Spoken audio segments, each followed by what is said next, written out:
নমস্কার। আপনাদের সকলকে স্বাগত জানিয়ে আজকের গল্প শুরু করছি। আজ আপনাদের পড়ে শোনাব শীর্ষেন্দু মুখোপাধ্যায়ের লেখা জনপ্রিয় ছোট গল্প ঝড়। গল্পটি শুনে আপনাদের কেমন লাগলো কমেন্ট বক্সে অবশ্যই লিখে জানাবেন। শুনতে থাকুন আজকের গল্প। একটা মেয়ে হাসি হাসি মুখ করে একটা বিস্কিট খাচ্ছে। এই হলো বিজ্ঞাপন। তা বদ্রি অনেকক্ষণ খবরের কাগজের বিজ্ঞাপনটা দেখল। খবরের কাগজ তার নয়, পাশে বসা পুলিন বিহারীর। পুলিন খুব খবরের কাগজ পড়ে। কেন পড়ে কে জানে। বদ্রি বিজ্ঞাপনটা দেখতে দেখতে ভাবল তাকেও ওই বিস্কিট খেতে বলা হচ্ছে। বিজ্ঞাপন তো তাই বলে। এই মেয়েটা যখন বিস্কিটটা খাচ্ছে তখন তোমারও বাপু খাওয়া উচিত। কিন্তু কেন খাবে বদ্রি এটাই বুঝতে পারে না। কোলে রাখা গামছাটা তুলে সে কপালের ঘাম মুছল। গরমটাও পড়েছে বাপ, এক্কেবারে কাঁঠাল পাকানো গরম। যেমন ভ্যাপসা তেমনই চঞ্চনে। রোদ্দুরের মুখে আবডাল দেওয়ার মতন ছেঁড়া কাঁথাখানির মতন একটু মেঘও নেই। আকাশ এক্কেবারে নিকোনো উঠোন। মাটিতে কোদাল মারলে এখন ঠন করে শব্দ হয়। বিস্কিট খাওয়ার বিজ্ঞাপনটা চাপা পড়েছে। পুলিন বিহারী পাতা উল্টালো। এবারে একটা টিভির বিজ্ঞাপন বেরিয়েছে। সেখানেও একটা মেয়ে ছেলে। টিভির ওপর হাতের ভর দিয়ে হেলে দাঁড়ানো, হাসি হাসি মুখ। বদ্রি একটা শ্বাস ফেলল। পুলিন বিহারীর বয়স ৬৩, মাথায় কাঁচা পাকা চুল, শক্ত গড়ন, গায়ে ঘেমো ময়লা একখানা পলিস্টারের পাঞ্জাবি, আধময়লা ধুতি, চোখে চশমা। মাতব্বর লোক। একটা খবর একটু ঝুঁকেই পড়ছিল। জম্পেশ খবরই হবে। দুনিয়ার খবরের অভাব কি? খবরের কাগজ হলো কুচুটে মেয়েদের মতন, যত রাজ্যের গালগল্প ফেদে বসে মানুষের কাছে। ট্রেন চলছে বটে, কিন্তু জালনা দিয়ে তেমন হাওয়া আসছে না। যা আসছে তা যেন কামারশালার হাঁপড়ের ফু। জানলার ধারটা পাওয়া যায়নি। ওদিকে দুটো লোক, বাকি দুজন সে আর পুলিন। তিনজনের সিটে চারজন। এটাই নিয়ম। ঠাসন্ত ভিড়। ওপরে পাখা টাখা ছিল এককালে, কে খুলে নিয়ে গেছে। বদ্রি আলালের ঘরের দুলাল নয়। গরমও সয়, শীতও সয়। তবে মাঠে ঘাটে খোলামেলায় থাকার একটা রকম আছে। এই যে খাঁচায় পোড়া অবস্থা, এটা তার অভ্যাস নেই। ট্রেনটা একটা আঘাটায় দাঁড়ালো। তা এরকম দাঁড়ায়। পুলিন বিহারীর বাঁ হাতে ঘড়ি। দেখে নিয়ে বলল, ৪টেয় পৌঁছতে পারলে ফেরার শেষ ট্রেনটা পেয়ে যাব। ফিরতেই হবে, কচি মেয়েটাকে রেখে এসেছি। আহা, অত উতলা হলে চলে? জলে তো আর ফেলে আসেনি, পিসির কাছেই তো আছে। বিলাসী বুক দিয়ে আগলে রাখে। না ফিরলে চিন্তা করবে, রাতে পিসির কাছে থাকতে চায় না। তার উপরে বিলাসীর যা গন্ধমাদন ঘুম, রাতে ভয় খেয়ে পিসিকে ডাকলেও উঠবে না। ঘড়িটা আবার দেখে পুলিন বলল, আর 4টে স্টেশন, তারপরেই নেমে পড়ব। মেরে কেটে 3 মাইল রাস্তা, মনে হচ্ছে হয়ে যাবে। ফেরার শেষ ট্রেন 9:30। যারা দাঁড়িয়ে ছিল তাদের মধ্যে একজন বলল, 9টা 20। যাবেন কোথা? মৌলভীর বাজার। দূর আছে। পুলিন পাঞ্জাবিটা তুলে ঘ্যাস ঘ্যাস করে পেট চুলকোলো। চশমাটা ঘামে পিছলে নাকের ডগায় নেমে এসেছে। সামনের দুটো দাঁত নেই। বলল, আর দেরি না করলেই হলো। এদিককার ট্রেন এইরকমই চলে, দাঁড়ায়, জিরোয়, ঘুমিয়েও পড়ে। ট্রেন নড়ছে না। বদ্রির একটা আকুপাকু লাগে।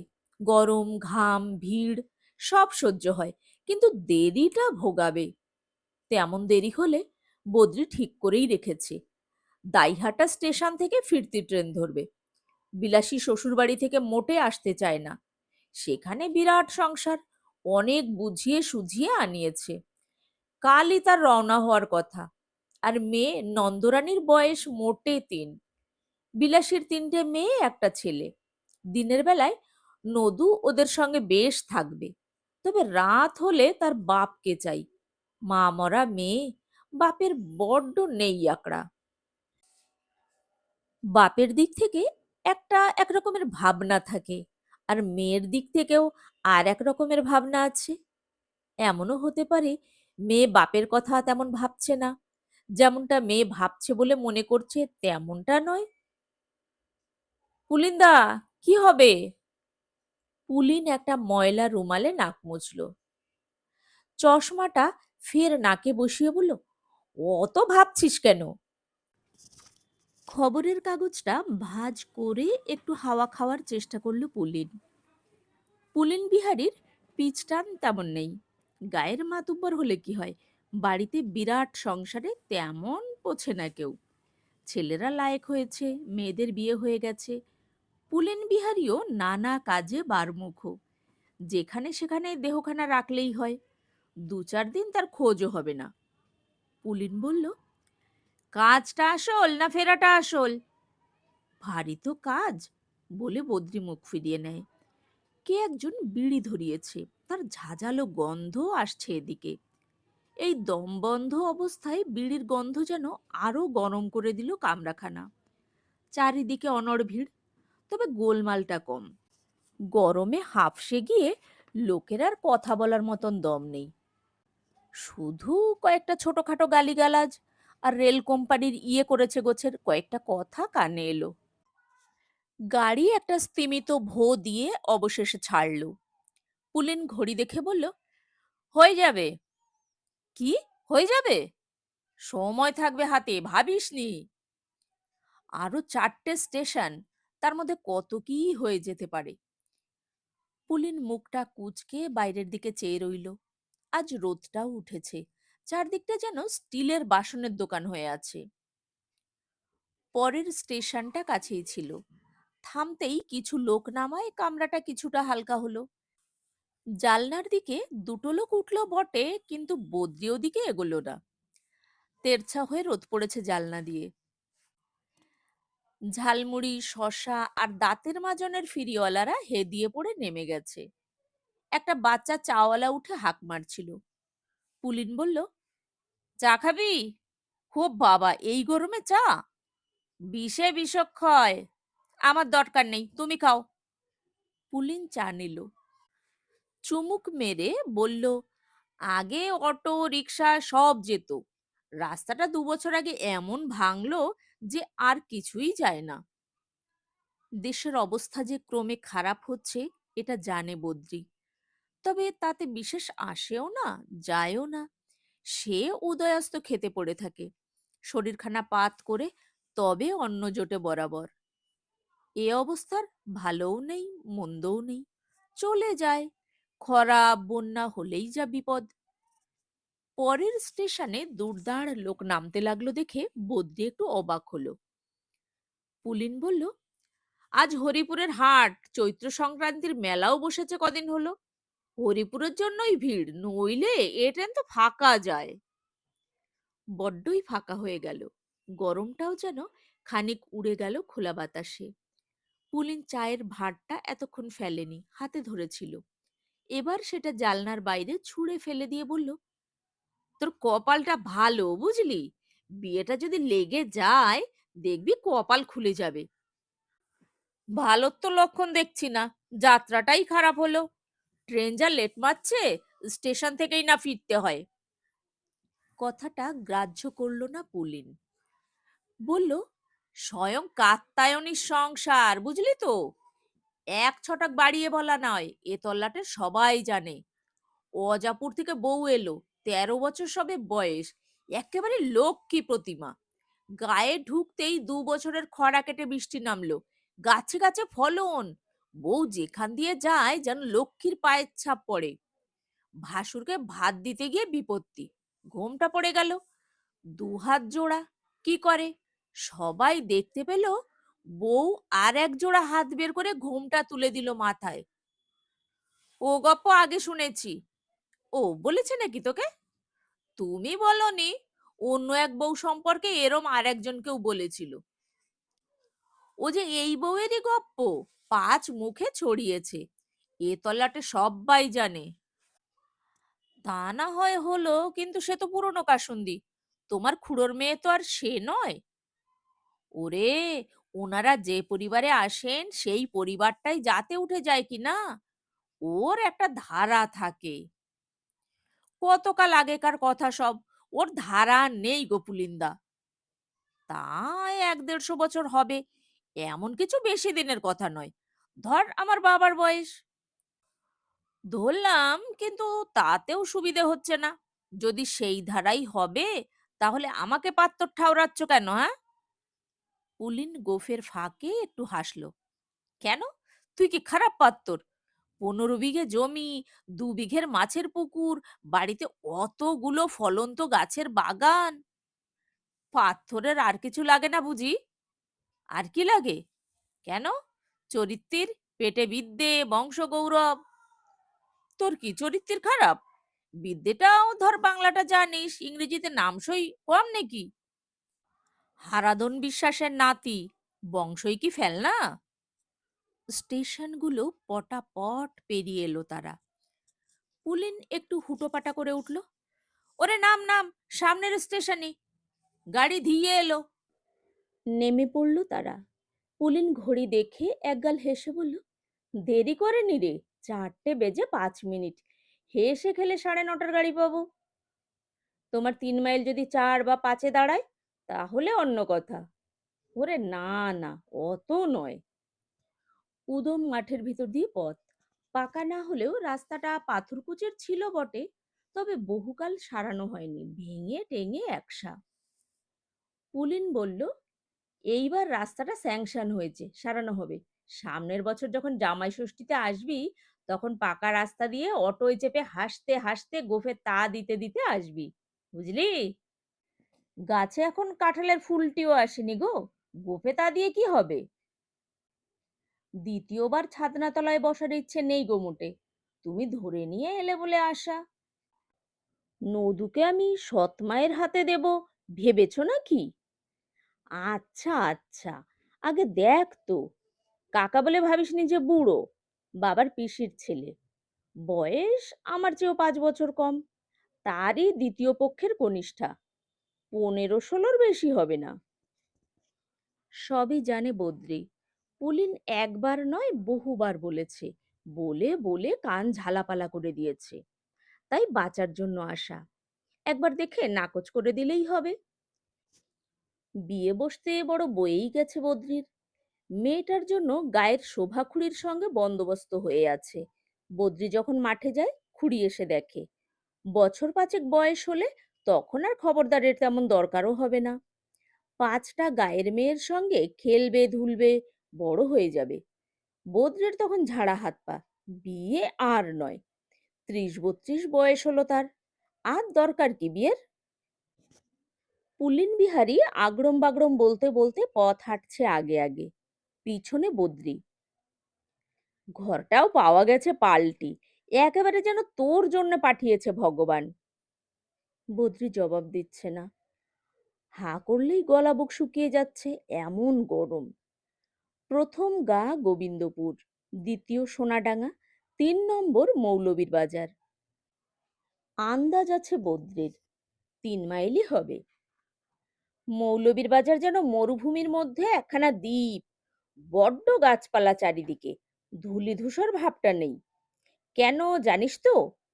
27খানা পুকুর আছে, একখানা দিঘি, তার ওপর ইরিগেশনের খাল। এ গা এক্কেবারে লক্ষ্মীমন্ত। হবে না? স্বয়ং কাত্যায়নী লীলা করে গেছেন। বদ্রীর একটু ভয় ভয় করছে। কেন কে জানে? ঘাবড়াচ্ছিস নাকি? না, ঘাবড়াবো কেন? মৌলবীর বাজার যে লক্ষ্মীমন্ত গা, এটা মনে মনে স্বীকার করতে হলো বদ্রীনাথকে। গাছপালা আছে, পাড়ায় পাড়ায় পুকুর, গাও বিশাল, মেলা লোকের বাস। রোজ রোজ বাজার বসে, সপ্তাহে 2 দিন হাট। পুলিন বিহারী দূর থেকে দেখালো, ওই যে শিব মন্দির দেখছিস, ওর পেছনেই বাড়ি। বাড়িখানা পুরনো হলেও ভালোই।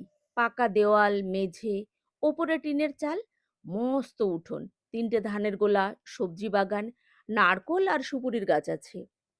পুলিন বিহারী হাঁক মারল, কই রে, কোথায় গেলি সব? হাঁক ডাকের দরকার ছিল না, দাওয়াতেই একধারে দুজন লোক বসে গ্যাজালি করছিল। রোগা কালোপানা একজন লোক উঠে দাঁড়িয়ে বলল, ও বাবা, ভাইপো যে! এই কাকা বুঝলি, এরই মেয়ে। কাকার কপালে রসকলি, গলায় কণ্ঠি, গায়ে গেঞ্জি, পরনে ধুতি, মুখখানায় ধূর্তামি আছে। বদ্রি ভালো করে দেখে নিল। পুলিন বারান্দায় উঠে বলল, হাতে মোটেই সময় নেই, রাত 9:30টায় ফিরতি ট্রেন, বুঝেছ তো? সম্পর্কে খুড়ো হলেও বয়স কম, ফলে সম্পর্কটা ঘোরালো। খুড়ো কদম দাস বলল, আজই ফেরত যাবে কেন? চোৎ সংক্রান্তিতে মেলা বসিয়েছি এবার, 2 দিন থেকে যাও। ঘন ঘন মাথা নেড়ে পুলিন বিহারী বলল, না না, এই বদ্রির জন্যই আসা। তা তার থাকার উপায় নেই কি না? বলেই গা থেকে জামা খুলে ফেলল পুলিন বিহারী। তার সারা গায়ে দগদগ করছে ঘামাচি। বলল, হাত পাখা দাও তো একটা, আর ডাব। কদম দাস তাড়াতাড়ি ভেতরের বাগে গেল। যে লোকটা বসে এতক্ষণ কদমের সঙ্গে কথা বলছিল, সে এবার উঠে কাছে এসে বলল, এদিকটা রোদ, ওদিকটায় ছায়া আছে। বদ্রি এ লোকটাকেও ভালো করে দেখল। বয়স অল্পই, ছোকরা গোছের, ভারী বিনয়ী, নরম সরম ভাব। পুলিন বলে উঠল, একরাম নাকি রে? আজ্ঞে, তোর মোকদ্দমার কি হলো? চলছে। মোকদ্দমার কথায় পুলিনের আলাদা উৎসাহ আছে। মামলা মোকদ্দমার ব্যাপারটা সে খুব পছন্দ করে। পাঞ্জাবিটা কাঁধে ফেলে বলল, ফাঁকে চল তো, শুনি ভালো করে। বদ্রি দেখল কথা কইতে কইতে তারা ফটক অব্দি গিয়ে দাঁড়ালো। কথা আর শেষ হয় না। মামলা মোকদ্দমার কথা শেষ হওয়ারও নয়। কদম দাস একটা রাখাল গোছের ছেলেকে নিয়ে বেরিয়ে এলো। রাখাল ছেলের দুহাতে দুটো কাটা ডাব। জলটুকু খেয়ে নাও ভাই, তারপর অন্য ব্যবস্থা হচ্ছে। ডাব হাতে নিয়ে বদ্রি বলল, 1 ঘটি জলও দেবেন, বড্ড তেষ্টা। হ্যাঁ হ্যাঁ, ওরে পুটু, শিগগিরই গিয়ে কুয়ো থেকে জল তুলে নিয়ে আয়। রাখাল ছেলেটা দৌড়লো। ও ভাইপো, ডাব খাবে না? পুলিন বিহারী হাতটা তুলে বরাভয় দেখালো। কথা থামলো না। ডাবটা শেষ করে বদ্রি ঢকঢক করে ঘটির জলটাও মেরে দিল। ভেতরটা একেবারে ঝামা হয়েছিল এতক্ষণে। রাখাল ছেলেটা দুটো লোহার চেয়ার এনে বারান্দায় পেতে দিয়ে বলল, উঠে বসুন। দাওয়ায় দড়িতে একটা মোটা চাদর ঝুলিয়ে ছায়ার ব্যবস্থাও হলো। হাত পাখা চলে এলো। কিন্তু মুশকিল হলো পুলিন বিহারীকে নিয়ে। তার কথা আর শেষ হচ্ছে না। একরামকে নিয়ে হাঁটতে হাঁটতে আরো তফাৎ হলো। তারপর চোখের আড়াল। কদম দাস বোধ হয় ভিতর বাড়িতে খবর করতে গিয়েছিল। হঠাৎ বদ্রি দেখতে পেল ঘরের দরজায় কিছু মেয়ে মানুষের ভিড় আর ঠেলাঠেলি। 2-4টে কচিকাঁচাও আছে। বদ্রি আজ দাড়ি কামিয়ে গোঁফ ছেটে এসেছে।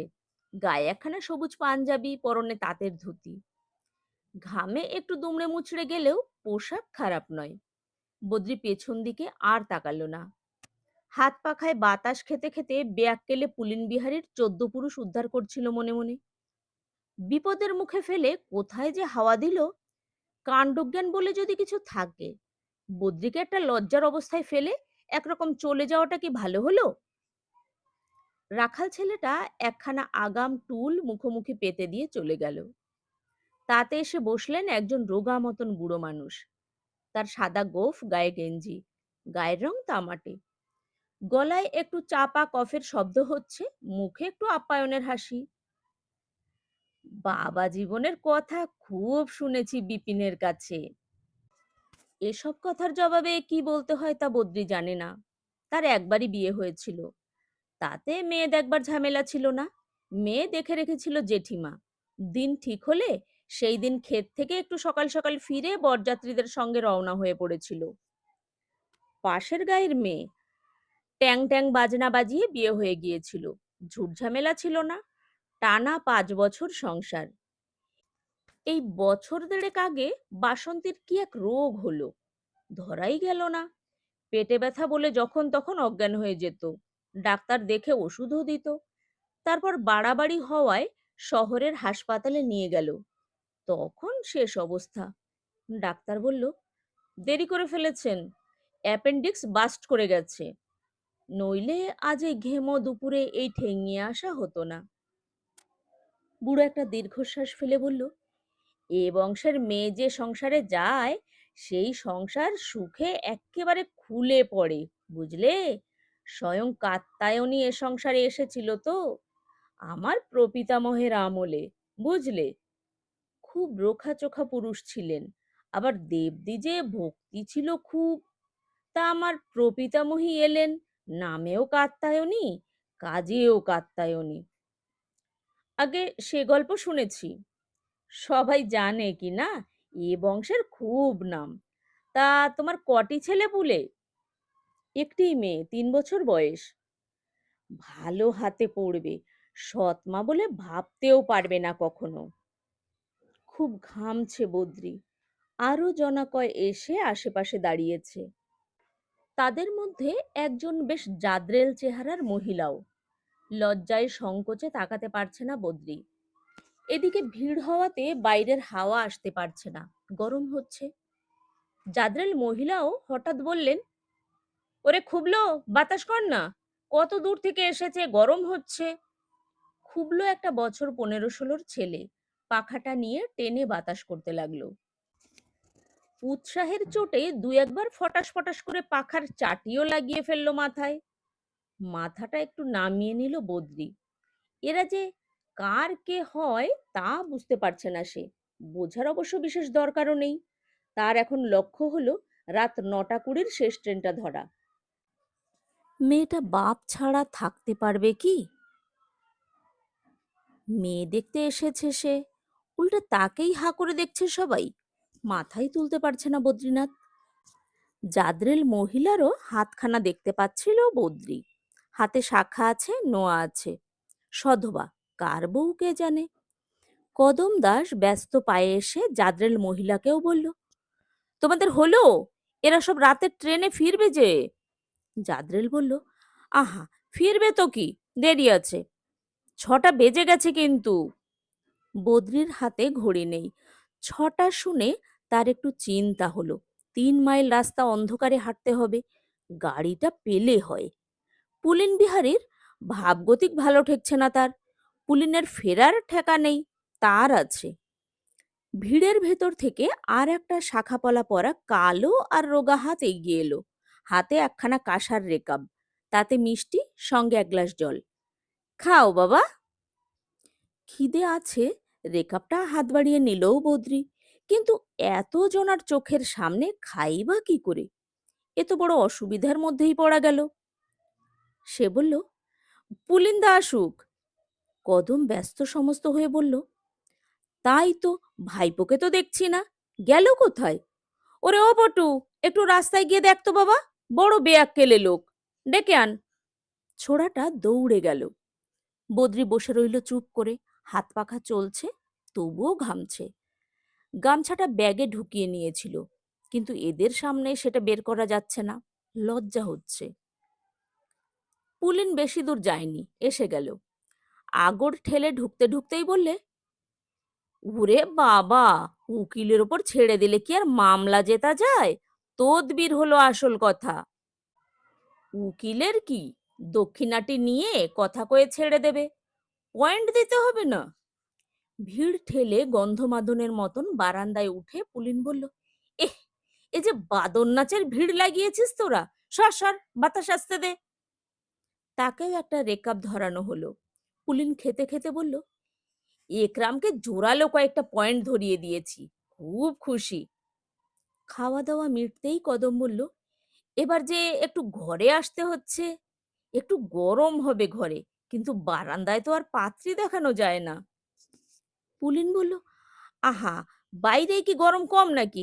আয় রে বদ্রি, অত ভাবিস না, 9:30 ট্রেন ধরতে পারবি। ঘরখানা একটু ঝুঁচকো আধার, জালনা দরজা বিশেষ বড় নয়। তাছাড়া জালনার বাইরে বড় বড় গাছ। একধারে বড় চৌকি বেড কভার দিয়ে ঢাকা। চৌকের পায়ের ধারে বেঞ্চিতে মেলা ট্রাঙ্ক বাক্স থাক দিয়ে সাজানো। একধারে একখানা কাঠের চেয়ার, অন্যধারে কিছু ছিল না। রাখাল ছেলে পুটু বারান্দার চেয়ার দুটো তুলে এনে পাতলো। ঘরে বেশ ভিড় জমে গেছে চারধারে। বসতেই খুবলো ফের পাখা চালাতে লাগলো পেছন থেকে। পুলিন বলল, জোরে চালা বাবা, ঘেমে নিয়ে যাচ্ছি। কই গো, আনো মেয়েকে। ওরে বাবা, গেরস্ত ঘরেই তো যাবে, বেশি সাজানো গোছানোর দরকার নেই। অন্দরমহলের দরজায় একটু ঠেলাঠেলি পড়ে গেল। মেয়ে আসছে। একটু কেমন ভয় ভয় করছিল বদ্রির। মেয়ের চারখানা হাত বেরোবে না তো? ভিড় ঠেলে যাকে আনা হচ্ছিল তার দিকে বদ্রি চাইতেই পারল না। দেওয়ালে একখানা পাখির বাঁধানো ছবি দেখছিল। হলুদ রঙের পাখি। কি পাখি কে জানে বাবা, সুতোর কাজ। ওরে দেখ দেখ, দেখে নে, অন্যদিকে চেয়ে আছিস যে। বদ্রি মাথাটা প্রথমে নুইয়ে তারপর তুলল। সব মুখেই কালো কালো ল্যাপা পোছা দেখাচ্ছিল। বাইরে এতক্ষণ বসেছিল বলে চোখটাও ধাঁধানো, ঘরটাও অন্ধকার। তবু তার মধ্যেই একজোড়া চোখ তার চোখে আটকালো। একজোড়া নাকি তিনটে? মেয়ের কি তিনটে চোখ? যা সব গল্প শুনেছে পুলিনের কাছে, হওয়াও বিচিত্র কি। তবে না, কপালে একটা লম্বাটে বড় টিপ পড়েছে বলে ওই রকম। মুখ চোখের তেমন হদিশ পেল না। পেয়ে হবেই বা কি। ফেরার পথে পুলিনকে শুধু একটা কথা বলতে হবে, পছন্দ হয়নি। হঠাৎ ঝাঁ করে এক ঝলক ঠান্ডা হাওয়া কোথা থেকে যে এলো, কে বলবে। বদ্রির মনটাই আজ নানা অলৌকিকের বাসা হয়ে আছে। সে একটু চমকে উঠল। এ কি রে বাবা, ঠান্ডা হাওয়া মারে কেন? কে একজন হেড়ে গলায় বলে উঠল, ঝড় আসছে। কথাটা শেষ হওয়ার আগেই একটা সিংহ গর্জনের মতন মেঘ ডেকে উঠল। সেরেছে। এতক্ষণ লক্ষ্য করেনি বদ্রি। লক্ষ্য করবেই বা কিভাবে, যা ঘিরেছিল সবাই মিলে। পুলিন বিহারী পান চিবোচ্ছে। কোত্থেকে পেল কে জানে, তার খুড়োর বাড়ি পেতেই পারে। বলল, আসুক বাবা, আসতে দে, ঘামাচিগুলো মরে তাহলে। দু চারজন ছিটকে বেরিয়ে গেল।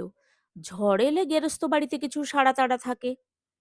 জাদ্রেল মহিলাও বলল, ও কাতু, আমার মাথা নুইয়ে আছিস যে, মুখটা তোল, ভালো করে দেখুক, নইলে পছন্দ হবে কি করে। না, মিঠে হাওয়াটা বন্ধ হলো না, বরং বাড়ল। চোতের কালবৈশাখী কত তাড়াতাড়ি আসতে পারে তা বদ্রি আর পাঁচজন চাষির মতোই জানে। দম ফেলবার সময়টুকু দেয় না। কড়াত কড়াত করে দুটো বাজ পড়ল। আর মুঠো মুঠো ধুলো উড়ে এলো বাতাসে। ঝপাঝপ জালনা দরজা বন্ধ করছিল সবাই, একটা হুড়োহুড়ি। পুলিন বলল, ওরে আসতে দে, আসতে দে, এ যে সূচিভেদ্য করে ফেললি রে বাপ। বাস্তবিকই দরজা জালনা বন্ধ হবার পর ঘরখানা জম্পেশ অন্ধকার হয়ে গেল হঠাৎ। বাইরে তুমুল গর্জন করে একটা বড় হাওয়ার ঝটকা টিনের চালে মটমট শব্দ করে গেল। দু নম্বর ঝটকায় দরজাটা উঠল মড়মড় করে। তারপর এক্কেবারে হুংকারে কেঁপে উঠল চারিদিক। বাইরে চেঁচামেচি, দৌড়োদৌড়ি, ঠাস ঠাস কপাট জালনার শব্দ। ঝড়ের গর্জনে ঘরের ভেতরকার কথাবার্তাও চাপা পড়ে গেল। কানে তালা ধরিয়ে বাজ পড়ল কোথাও, খুব কাছেই। বদ্রির অবশ্য ভয় নেই। প্রতিবারই খোলা মাঠে এই ঝড়ের সঙ্গে তার দু চারবার দেখা হয়। ঘরে বসে সে শুধু শব্দটা শুনে তাণ্ডবটা কিরকম তা আন্দাজ করছিল। বেশি বাড়াবাড়ি হলে ট্রেনটা পিছলে যাবে। আচমকাই ফের মনের ভুল নাকি চোখের বিভ্রম, পরিষ্কার দেখল সে একটা নয়, দুটো নয়, তিন তিনটে চোখ অন্ধকারে তিনটে পিদিমের শিখার মতন জ্বলছে, স্থির। না, আজ তার মাথাটাই গেছে। কোথায় কি, ঘর যেমন কে তেমন অন্ধকার। তার মধ্যেই পুলিন টর্চে জ্বালালো। পাত্রীর চেয়ার ফাঁকা, উঠে গেছে কোন ফাঁকে। ঘরের ভিড়ও পাতলা হয়ে গেছে। সেই বুড়ো জাদ্রেল মহিলা আর কদম দাস দাঁড়িয়ে। পুলিন বলল, এ তো মুশকিল হলো রে, যাবি কি করে? 5-10 মিনিটের বেশি তো আয়ু নয়, থেমে যাবে। বদ্রি বলল, সে যাবে, কিন্তু রাস্তাটার কি অবস্থা হবে জানিস? একটু হাসলো বদ্রি। সে হেলে চাষা, জল কাদা ভেঙে তার চাষ। এইসব বাবু ঘেঁষে কথা শুনলে মায়া হয়। ঝড়ের তড়াস বাড়ল। বৃষ্টিটা এখনো শুরু হয়নি। কদম দাস বলল, আমের বোলগুলো সব গেল। পুলিন বলল, যায় যাক, তবু ঠান্ডা হোক। চাষবাস লাটে উঠতে বসেছিল। তা বটে। চালের টিন ধরে টানাটানি করছে ঝড় বাবা জীবন। ও প্রায় আর কি। কদম দাস ঊর্ধ্বমুখে চেয়েছিল। চালের নিচে কাঠের পাটাতন, পাটাতনে রাজ্যের জিনিস। এ ঘরের না হলেও অন্য কোনো ঘরের টিন মড়াত করে উল্টে গেল বটে। বিকট শব্দে সেটা আছড়ে পড়ল কোথাও। দুটো গাছ ভেঙে পড়ার শব্দ হলো পরপর। সুপুরি আর জাম গাছটা গেল। কদম দাস মুখ শুকনো করে বলল। পুলিন টর্চটা নিভিয়ে বলল, ও বদ্রি। বদ্রি বলল, ঘড়িটা দেখো পুলিনদা। 6টা 32। টাইম দেখে হবেটা কি? ঝড় না থামলে তো নড়ার উপায় নেই। এরপর খানিকক্ষণ কথাবার্তা বন্ধ। তারপরই বৃষ্টিটা এলো। প্রথমে চড়গড়ে কয়েকটা ফোঁটা, তারপর তুমুল, তারপর মুষলধারে। বদ্রি চুপ করে বসে রইল। বাইরের ঝড় বৃষ্টি বা মেয়ের চিন্তা বা শেষ ট্রেন, কোনোটার কথাই ভাবছে না সে। ভাবছে, ভুল দেখলো? কি দেখলো সে? কার্তায়নের গপ্প তো গপ্পই, ওরকম অনেক রটনা হয়। তাহলে এরকম ধারা হচ্ছে কেন? বুড়ো মানুষটি হঠাৎ বলল, সুলক্ষণ। পুলিন বলে, কিসের সুলক্ষণ? এই কাল বৈশাখীর কথাই বলছি। অ। কদম একটা শ্বাস ফেলে বলল, যাক, ফাড়াটা কেটেছে। গোয়াল ঘরের একটা টিন গেছে। তা যাক। বদ্রি বসে আছে চুপচাপ। তার যেন আর তাড়া নেই। গেলেও হয়, না গেলেও হয়। তাড়াটা এলো পুলিনের দিক থেকেই। ওরে ওঠ, 7টা বাজে যে। ঝড় থেমেছে। বৃষ্টিটাও ধরে এলো। টিনের চালে এখন শুধু মিঠে রিমঝিম। বদ্রি উঠল। কদম দরজাটা খুলে দিয়ে বলল, চললেন তাহলে? কষ্ট পেয়ে গেলেন একটু। যেতেও কষ্ট আছে, জল কাদা। বদ্রি বলল, ও কিছু নয়। দাওয়ায় পা দিয়েই বুঝল সামনের অন্ধকারে মেলা লণ্ডভণ্ড কাণ্ড হয়ে আছে। গাছ পড়েছে, ডাল ভেঙেছে, মেলা চাল উড়ে গেছে। লোকজনের চেঁচামেচি শোনা যাচ্ছে, খুব আতঙ্কের গলা। টর্চ জেলে জেলে হাঁটতে হাঁটতে মাঠ পেরোচ্ছে দুজন। চারিদিকে বিশাল অন্ধকার মাঠ। ভেজা বাতাস বইছে, জলকাদায় পিছল পথ। ও বদ্রি, কিছু বল। কি বলবো? পছন্দ হলো? বদ্রি কিছুক্ষণ চুপ করে থেকে বলল, পছন্দ না হয়ে উপায় আছে? এতক্ষণ আপনারা শুনছিলেন শীর্ষেন্দু মুখোপাধ্যায়ের লেখা ছোট গল্প ঝড়। খুব ভালো থাকবেন আর আমার পরের গল্পের জন্য অপেক্ষা করবেন। টাটা।